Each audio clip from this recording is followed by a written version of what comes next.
Welcome to Dove and Dragon Radio. I'm your host, M.L.Ruscsak. I'm here on the phone today with Jim Verghis. Welcome. Hey, thanks for having me. I'm glad to be here. Now, for my viewers, you'll see the wonderful product because we're on the phone. My audio listeners, this is nothing unfamiliar to you. So welcome to the show. What is your book? I'm going to butcher the name if you don't say it yourself. Behavioral Iridology. Okay, what is that? I was hoping you'd ask me that question. Well, we all know what behaviors are, right? The what? Behaviors. Yes, so behaviors. Yes, we know what. Characteristics, personality types. But iridology is not only hard to say, but it's what is it? And it's the study of the colored portion of the eye that's been around for a couple hundred years. And originally, it was used to determine the inherent strengths and weaknesses of the physical body. I've been doing this since 1987, studying with a man, and I've had 5 incredible teachers actually behind these books. But this was a system that used the same structural components that would look at the strengths and weaknesses of the body and interpret it for personality. So now we've got personality from the eyes instead of health and wellness. But guess what? They're all tied in. Our personality and our consciousness, our feelings, our feeling body, they all contribute when we look and work holistically to the entire person. And it's the entire person that we're treating, not just the symptom or condition. Okay, one, you're going through the eye, which is, I've never heard of this terminology before, so thank you very much for educating me. But at the same time, when you look at behaviors, when you look at health, you have to look at everything from mental health to the physical health. So everything's always related. Yes, exactly. So we're treating the whole person. And the bottom line is where my mastery is and what I've needed to figure out, because in 1978, I fell 44 feet off a roof and landed on concrete, and I was going to be in a lot of pain. And they said in a wheelchair by the time I was 40 with degenerative arthritis. So I began in the early 80s treating myself naturally, and there weren't a lot of health food stores around back then. And so it was, how do I get out of pain? And what is this thing about pain? And so what I learned over the years, I'm 66 today, and I still have pain, but I have a completely different, I healed my back, I healed all the things that were going on. And what I learned through the process was that I could only get so far physically that I needed to look at we could call it the psychological component, but I'm going to use the F word right now, if that's okay. We've got to look at the feelings. Oh my, we can't say that F word. I so apologize. You'll probably edit it in post. It's okay. Oh no, I don't edit all this. This is good. No, I'm just kidding. I'm just kidding. Yes. You know, we don't talk about feelings. When you look at health, you don't look at feelings. We have doctors, our MDs that we go to, you know, for our pills and our prescriptions that go, here's another pill. Then we have our counselors that go, oh, you have feelings because of A, B, and C, we need to block those away. No, we don't need to block them away. We need to address them and expand them and feel them. They're there for a reason. I love you, Melissa. Oh my God, somebody that gets it. Yes, and I'm going to use a special word here. It's honor. How do we honor our feelings? And what I've been talking about lately is, how do I have compassion for my own feelings, for my own pain? Compassion means to feel my own pain without judging it and going through it and experiencing it through the body. And it's the magic, it's an alchemy that happens when you merge with a feeling. And this is one of the therapeutic aspects of my work that is delineated in great detail in the second book on relationships and conscious intimacy, because it's an intimate relationship that'll move this level of joy, love, and your most painful feelings and your deepest wounds. And the idea is you can't learn to have a relationship with your therapist. How about if we did this with our partner? And this book is actually how to evolve your soul in intimacy, How do we actually use this conflict to create more love? And this is what I'm all about, my work's all about, my writings. Now that's just the relationship side. There's a much bigger picture. But yes, the interesting part is that the biochemistry and the physiology with where nutrition is today and what they know about natural health and medicine and everything is extraordinary. And once we get past that physical, when we get to the feeling side, it's all intangible. You can't touch it. You can't squeeze it. You can't hold it. And it's mystical. And so because you can't, we work with it in completely different ways. But it's actually the energetics of the feeling body that are creating our body chemistry and our physiology, all the way down to accidents, illness, and disease. Exactly. So exactly. Here's the thing. In 2011, I had 3 strokes. I had brain surgery. I was told I would never walk again. Holy smokes. Yeah. And I would never talk English. I was not talking English when I woke up. I was talking Romanian and slurring speech, and I still have a little bit of speech impediment. But guess what? I had to get out of my brain and heal myself. You are magical. And you know, as I'm looking at you on the screen, and you're not looking at me because we don't have the video on, but whenever you look at somebody, usually one eye is a little bit more closed than the other. And that's the hemisphere that's shutting down unconsciously. And in me, it's my left eye, which is my right brain and my feminine. And in you, it's your right eye and your masculine. You are one strong woman. And your soul in the universe came to you to take you out with stroke, because stroke is about power and authority and all that stuff. And it was designed to open your heart. And it did a beautiful job based on my interactions with you in these moments. Well, if you would have met me before the stroke, I was very timid, very not outgoing.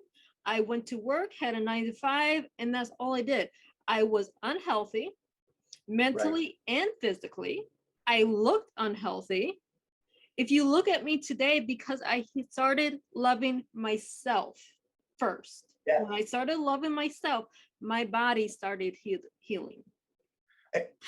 Wow, what a great message you're bringing out there, and we're bringing out there together, because we're really only capable of loving somebody in a relationship to the degree we've loved ourselves. And that's the barometer that sets the level of healthiness and intimacy we can create with somebody. It can't do it in the head. It's got to be in the heart. And the heart is about the feeling body. And we've actually broken the feeling body down into physical sensations, emotions, which are feminine, but the masculine side of feelings are called belief systems or self-images. Have no emotion associated. They're a belief. I'm good, I'm bad, I'm right, I'm wrong. And these are set in. Psychology doesn't even really address it. And those self-images are actually many times more powerful than the emotions, but they work in tandem to cover each other up because they're both painful. And we go to the next level. We actually work with the pain of Mother, Father, God, called states. And then the other side of the feeling body is called our essence or our soul. So this work is called embodiment. And it's the chapter in the relationships book, which is Self-Love and Intimacy, a guide to conscious relationships. And in that book, I go into great detail about how the feeling body works, how we work with it, how we honor it, self-images, all of it, the superego, the defenses, and I break it down so that we have this dichotomy of how we actually work with the feeling body. That's just one tool, but my work is, it's very different because people don't know you can look in the eyes and read the soul and know the personality. So that's the first book, which is a nuts and bolts approach. But the real reality is, before the soul comes into incarnation, it has a mission or a journey or things it wants to accomplish or experience, to learn and grow. And the soul chooses its parents and the family lineage to best support what it wants to experience and grow from. And your parents chose their parents, who chose their parents. So each family represents different, fairly consistent behavioral qualities of why we're incarnating into this lineage. Your right eye is your connection to your paternal side of the family, your father and his lineage. And the left eye is your mother, your maternal side, and her lineage. So we know the soul comes here, it chooses its parents, and it's like, and what's very interesting is that the patterns in the eyes are a genetic blueprint of inheritance. So what we've inherited from each side, we see structurally as either more masculine, which is dots or freckles in the eye called sora, or we see rounded openings called lacuna, which are more feminine. And you can have one or the other, or you can have both. And so these determine our personality type. So the third book is actually about the family tree and what we've inherited. And then it goes back to the first book, which is about the patterns in the eyes and what they mean, and then how you put all that together to have a healthy, vital, conscious relationship. Okay, well, here's the thing. In spirituality, in the Native American heritage, and in other religions, the eyes are the gateway to the soul. You touch space on this. This is something passed down. Now, you take your soul that's being reincarnated, if you believe in it, because I know there's few religions out there that don't, so I'm not going to be offensive. But at the same time, we choose our parents through reincarnation. If we have the feeling we don't belong to this family, what are we supposed to be learning from our surroundings? We're there for a reason. We need to learn something.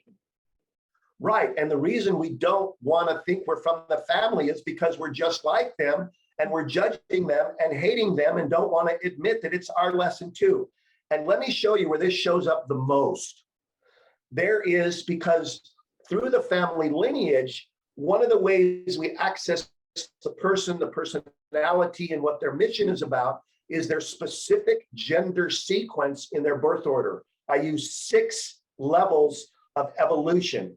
And each level has a yin and a yang, which makes 12, which is the magic number of wholeness and power in the zodiac and all of consciousness. And so based on those specific patterns, they create even more specific personality types. The firstborn girl with her mother, almost always in their beginning years, is a war. And if your mother is a firstborn girl, it's a guaranteed war. Unless that's a young mother today, and there's a lot of consciousness, and I see a lot of young parents doing the things that we never got. Mm-hmm. And I'm seeing some magic happen. But for those of us, if you're over 20 years old, forget it. It wasn't going on yet.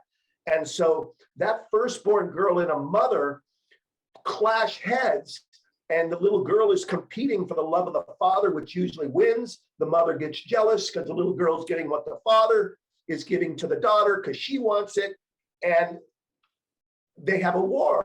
But as the awakening occurs, many firstborn girls at about the age of 40, and I'm seeing it a little sooner these days, they actually begin to realize the woman that they hated, they're just like. And when that day comes, it's magical, because that's when the healing starts to come. But if we judge ourselves for something and we see it in others, we immediately hate that person because we're not willing to look at that part of ourselves. Mm-hmm. And because it's in your DNA. So I come up with a theory that about a third of our personality, and I want to say whether it's incarnation or reincarnation, it doesn't matter to me. The fact is we're here now talking about it, and nobody can predict past, present, or future. So let's just go with what we got now. And so we're here in incarnation and we're dealing with this. It's like, how are we going to deal with it? It really becomes, and so you do the chemistry, you do the meditation, you fast, you cleanse. Because I had and was diagnosed with rheumatoid arthritis at 22, I started fasting and cleansing twice a year for 14 days at a time. My wife and I owned a colon therapy business. I've done over 100 colonics, and I'm still full of crap. And, and I'm sitting here going, and my spiritual awakening came because I meditated every day for 20 years with an amazing teacher, and I cleansed my body, and I did exactly what you did. I started to awaken from the inside, and it was because of pain. And we're sitting here talking today, sharing a similar story. Yes, I mean, everything is connected. We don't know how to connect it if we don't look for the answers. But at the same time, we're here, we're talking about it, we're trying to teach. Now, you say we're at war when you're firstborn female to a firstborn female child. Me and my daughter are very close. We're very sister-like. Where me and my mother are very sister-like. Now you skip a generation, me and my grandmother are always at war. Oh, that's so interesting. So are you a firstborn girl? I am the only child. Oh my, that's a whole nother set of circumstances. Did your father have any children from any other women, or were there any miscarriages or abortions? There were other miscarriages by my mother, and my father I'm the eldest of his kids. Okay. So that's a really interesting dynamic, because when you have, and first I want to honor and say that you are breaking cycles and patterns that I don't get to see very often, and my hat and heart are off to you. So good job. Thank you. The second thing I want to say is that where was I going with that? The pattern with the father is an important pattern, but that pattern with the mother, it keeps the heart open, and it keeps the heart very open. But when you have, where I was going with that is, I was going to start a clinic on infertility, because over the years, I've been doing this 34 years. And what I've seen with women that are having trouble getting pregnant is that there's always, if the body chemistry is pretty good and they're fairly healthy, because we have to always start in the body chemistry. That's always where we begin. But then when the body chemistry is pretty good and things are working, then we know it's on the unseen level. It's on the feeling level, whether it's self-images, emotions, whatever's going on. And so when you have loss, if the mother doesn't appropriately or correctly grieve the loss of those children, then the subsequent generations it can create a very powerful relationship with your mother. I've seen it go both ways, where they can almost become a helicopter parent and clutch onto you with like protective and possessiveness, or they can be detached, but it's not anything in between. It's going to be really, really good, or it's going to be very, very distant. And so it's the child after that many times that the mother can bond with, because the unconscious fear of losing a child sometimes is greater than the joy of giving birth to a child. So the body shuts down because the mother hasn't grieved the loss. And I see this consistently in women that deal with infertility. And there's some incredible free information about where to go, because it becomes psychological. And then they get in vitro and they spend $50,000, $70,000, and the body kicks out the child, because it's like, no, we're not going into motherhood, because I don't want to experience loss. I don't want to feel the connection to this child and the loss that is devastating to the heart and the soul. That is very true. I am my mother's miracle baby. She had miscarriages before me and is stillborn. There you go. You want loss, there's loss. But me and my mother are close like sisters. We're not dependent. She's always pushed me to be very independent, even growing up. But at the same time, she's like my sister. My daughter, who is my firstborn and my only child, is my little mini me. She's my shadow. Not by my choice, but by her choice. Wow. Well, it's a mutual. Your souls chose each other. This is an agreement that you have. So it would be so powerful to get pictures of your eyes and look at this, because we're just scratching the surface. When I go in and look at this and I chart the family and the quality of the relationships, which is the third book, we can actually see what's coming downstream, so that when at a certain age you have, let's say, a stroke like you did. I want to know what age it is. I have charts and maps that all in this book that then go out and they show you what the energetics, the archetype, and the lessons are. And we use this word lesson very loosely, and I've really defined it, and I like to share it because, you know, the soul comes here with learning and to evolve and lessons and to grow. But what creates a lesson is an experience.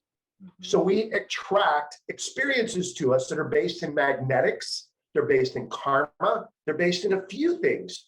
And so we bring experiences to us, and we call them illness, disease, and accidents. They're not, they're on purpose, every single one of them. So if we look at the precise location of where we're being hurt, the age at which we're being hurt, it'll point us to a grandparent. That grandparent is an archetype. We can look at their physical life and see what was going on in them, but you have a similar lesson as that grandparent. You're not learning the lesson. So we have to ask ourselves, lessons bring us experiences, but what gives an experience its value is how it makes us feel. And if something feels good, we want more of it, and it doesn't, we want to get out of pain immediately. We don't get the lesson from the pain. We take this, we take that. There's so many incredible healing instruments and devices and stuff to make all the pain go away. And it's like, I don't want to make the pain go away. I want to learn what the pain has to teach me. And when I get the lesson, the pain goes away on its own. Isn't it amazing when you start feeling your feelings and the pain that is causing the pain of your emotions goes away on its own, and you don't need, here's a pill, here's a shot, here's a whatever they're giving you. You got it exactly. And there's a magic. I've had some 5 amazing teachers. One of them taught me a system he was creating, because when I fell off the roof, I broke my pelvis in 6 places. I developed back problems. You're going to go, well, Jim, you're going to have back problems the rest of your life. He's like, no, I'm not. And so my chiropractor got me to a place physically, but then he said, I can't help you anymore, Jim. Your problem is emotional. I said, what do you mean? No, I didn't do that. And he said, you need to find somebody that can help you with your emotions. And I just happened to meet a man who was a chiropractor developing a system called embodiment, which is about how to identify, embrace, merge, and transform our feelings that ultimately bring soul parts back. We're actually doing shamanism work, and I never called it that, and I never will call it that. It's like we're getting to the truth inside the body, not our heads, not what we think, not what we believe, but what we feel and what we experience.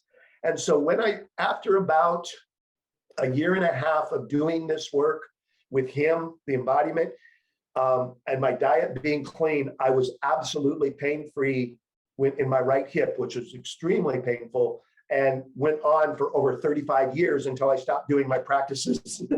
And then we'll talk about the later part of life that I'm healing with now. It's like, so, but the point is, it's still the same thing, and it's still another level. And we have to remember that we're not trying to clear anything. We're not trying to get rid of anything. We're not trying to release anything. We're actually trying to merge with it and welcome it and let the magic of acceptance and love transform it in our body. That's the secret.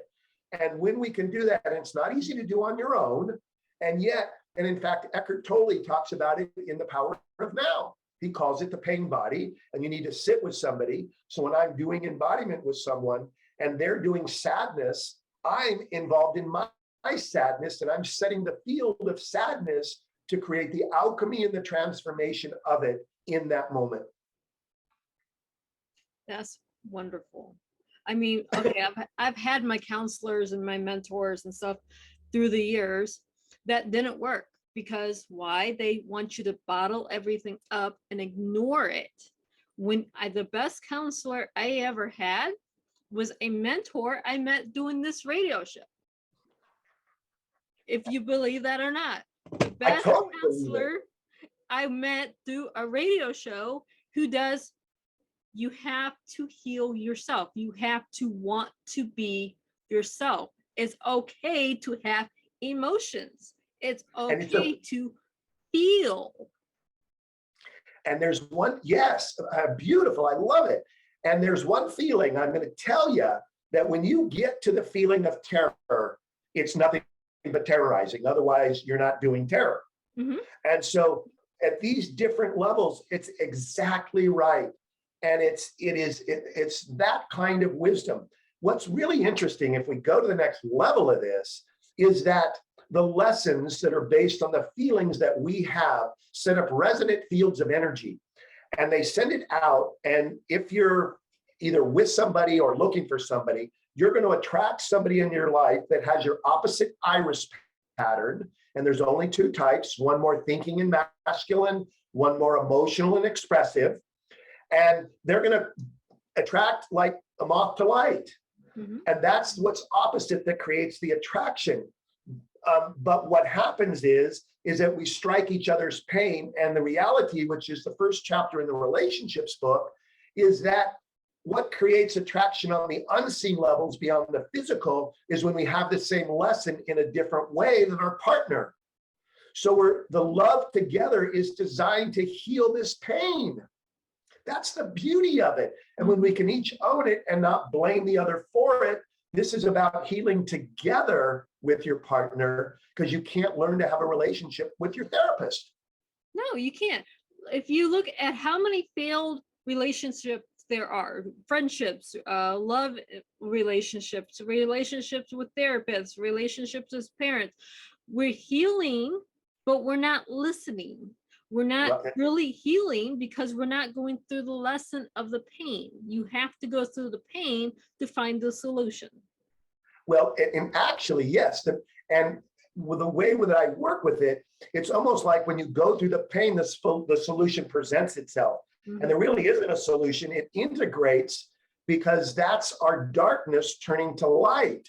And when we consciously honor and embrace our darkness with love and acceptance, it goes through the alchemical process and it turns into our light. And in this embodiment work, the cool part is you go through all these difficult feelings, but then all of a sudden, it doesn't hurt anymore. And I use kinesiology and muscle testing to track the body and where this is all going.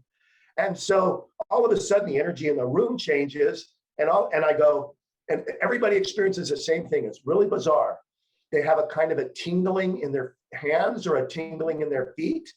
And that's that life force energy of the essence of the soul coming in.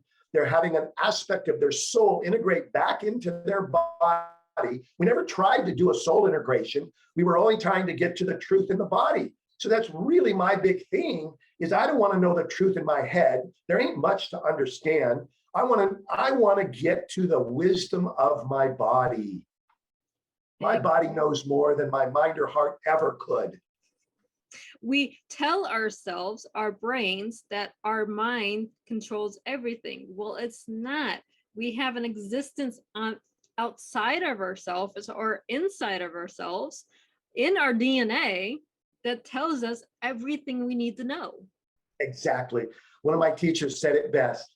He said, the mind is a jealous lover. Yes, I understand that very well. Your mind, okay, if we break this down to our listeners, look in the mirror. What do you see? It's not what everyone else sees or what everyone else tells you they see. What do you see? Now close your eyes. Do you still see that image, or do you just feel your body? And a really wonderful, yes. And one of the coolest things you're going to do while you're in that mirror is take your left hand and point to your left eye, because it's crossed in the mirror, and then look in your left eye, because the left eye is the feminine and it's the receptive eye. So when you look in the mirror, stare into your own left eye. And when you're interacting with people, notice what eye you're looking at. Because if you're looking at the left eye, you're wanting to connect souls. If you're looking at the right eye, you have a message, or you want to take charge, or you're in leadership role. And so how we connect with people is really powerful. So to connect with our own soul, is the way we do it is through the mirror, looking in your left eye, put a candle, turn the lights down, and say, welcome to my own self. And if you don't have a tear of joy, and by the way, did you know that tears of joy come down the outside of the eye, while tears of sadness and pain come by the tear ducts in the nose? I did not know that. Check it out, girl. Check it out. I will have to pull out of my anatomy book. So look at that. You may have to just find an ecstatic experience of joy that brings you to tears and go, oh my God, they're coming out the outside, like he said. Oh yeah, I could do that. That might be a little bit more enjoyable. Well, there you use the joy word again. I love it. Exactly. But unfortunately, we're almost out of time. So where can our listeners and our viewers connect with you? They can connect with me over my website, behavioraliridology.com. We've got a new landing page that's just up now where you can see all the products and things. My phone numbers are out there. I love to talk to people. I don't do text messages. Send me an email, but just give me a quick shout if you want to have a question or want to know something. And the new landing page is called buyiproducts.com. And on buyiproducts.com, you will see all the books, you'll see all the courses. We do certifications, we do training, everything is there. And I do my best to keep myself accessible to everyone. How wonderful. And thank you for having all the resources right there on your website so we can connect to you. Excellent. Well, we try to make it easy. That's what we try to do, but you know, human behavior sometimes gets in the way. Welcome to the planet, right? But thank you so much for being on the show today, Jim. Thank you so much for having me. I had a great time with you. What an awesome experience. And for all of our viewers and our listeners, happy healing.